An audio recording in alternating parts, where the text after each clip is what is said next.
Welcome Raider Nation and my champions. Now this is a video I didn't necessarily want to do, but the internet has basically exploded over the past week on all these Derek Carr trade rumors, and I just kind of want to break it down, both the pros and the cons and what people are saying and how I feel about it.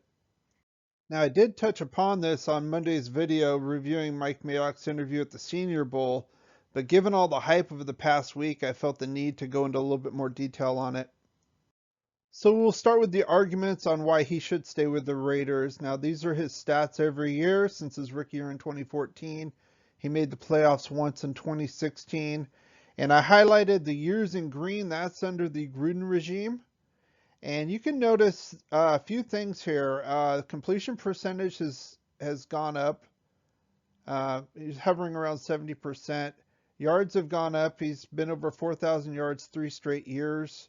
The yards per attempt have jumped up as well, as well as yards per completion. His passer rating has gone up. He's been over 100 the past 2 seasons. As far as how these translate to comparison to the league numbers, yards per attempt is 7th in the league. Yards per completion is 6th in the league. His QBR is 11th. His passer rating is 10th, yards per game 13th. So that gives you an idea of where Derek Carr kind of stands right now. I would say you could say he's anywhere from 6th to 13th, 14th best quarterback just by the stats alone. Another reason to be optimistic is it looks like the offense is settling into Gruden's game planning and methodology. His first season, the pass offense was 18th, and then it jumped up to 9th, and then last season, pass offense was ranked 7th in yardage. They also did very well in conversions. Third down conversions were 6th in the league, and 3rd in the league for 4th down conversions. And keep in mind also that we've had a lot of young talent on here, but it looks like it's starting to gel for us. It's pretty well known to Raider Nation that one of Derek Carr's role models was Kobe Bryant, and he, of course, brought that Mamba mentality, that killer instinct to his game, and you can see Derek Carr trying to emulate that, and I'll be the first to admit it, I thought he was very timid, especially after he had that leg injury coming back, but as of late, I mean, he's diving, he's flipping, he's doing whatever he can do to try to move the chains and keep drives going. The only knock you could probably say on that is he needs to be a little bit better with the ball control, obviously. And another big reason to keep Derek Carr is his contract's relatively friendly. Uh, he's scheduled to make $22 million this year and $20 million next year. I watched a PFF video where the guy was saying that Carr makes too much money for the performance he has, and I don't know if this guy does any research at all, but $22 million this year is 16th best for quarterbacks, and I would say that's probably his floor end. So again, you got to kind of watch what you hear from all these certain channels and kind of back it with the data, but obviously this is much bigger. By comparison, Big Ben and Matt Ryan are scheduled to make over $40 million each. So that's about twice as much as Derek Carr is making. I'd rather have Carr than either one of those guys. So if you want to use stats to prop him up, you can also use stats to bring him down. Obviously, the big one is the win-loss record. It's not all him, it's a team game, but he is the quarterback, so he's going to take the brunt of that. Another one, obviously, is the fumbles. He led the league in quarterbacks for fumbles this year with 8.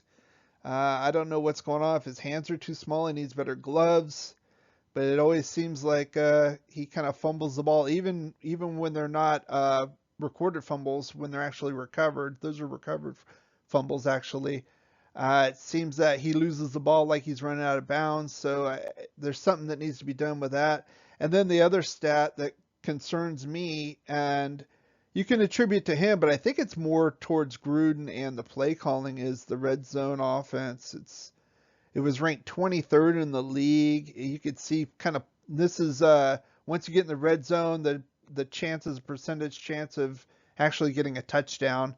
And the Raiders are really rough on that, and they seem very predictable. I've talked about that in previous videos. Again, I think that's play calling, but also a piece of that is on Carr because he is the man, he's the quarterback. Another argument can be made purely on the current market value for NFL quarterbacks right now.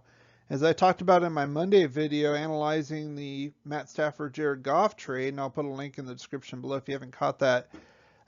Detroit got Goff, 2 number ones and a number 3 for Matt Stafford. And I wanted to put their stats head to head since Derek Carr's been in the league. Matt Stafford's been in the league a bit longer, but win-loss records pretty similar. Touchdowns, interceptions. They're a pretty similar type quarterback, at least in performance the last few years. And a lot of people are talking right now that the Raiders could get 2 number ones for Derek Carr, which would make for a very intriguing and enticing prospect if we do want to move on from him. That said, if you could move Derek Carr for 2 number ones, you can make an argument that you could actually get a better option at quarterback here. Either one case scenario where you take one of the number ones, say for example we trade him to Carolina, we would get their 8th overall pick and draft one of the rookie quarterbacks coming out and have Mariota start next year for a season and then bring the rookie in, or getting Deshaun Watson, which obviously would be an upgrade. Deshaun Watson's top 3 guy in a lot of categories last year, passing, uh, quarterback rating, etc. But keep in mind, Houston went 4-12. Now I know they don't have as many offensive weapons. Their defense is probably just as bad as the Raiders, roughly the same. But that would cost us Carr, 2 number ones, and Darren Waller, they're saying. And to me, I think that's way too high of a price. I think we would be better suited to keep Carr and those picks and improve. That's my opinion. But obviously, bottom line, myself and the rest of Raider Nation, we just want to win. And if it takes moving on from Carr, then so be it. Like I said, I think you can make an argument for him being the 6th best quarterback to maybe 13th, 14th, and anywhere in between. The big thing that the Raiders organization needs to answer is Carr good enough at that level to win us a Super Bowl? If they feel he is, then they need to build that defense up and get this team going. If not, then obviously they need to move on with one of these scenarios I just talked about. So what's your view on this polarizing subject? Should we stay with Carr or should we move on, trade him? Maybe go after Deshaun Watson or a rookie quarterback? I'd like to know. Please leave your comments below. If you did enjoy the video, as always, give it a thumbs up. Like, share, and subscribe. Thank you for watching and supporting this channel. And as always, go Raiders.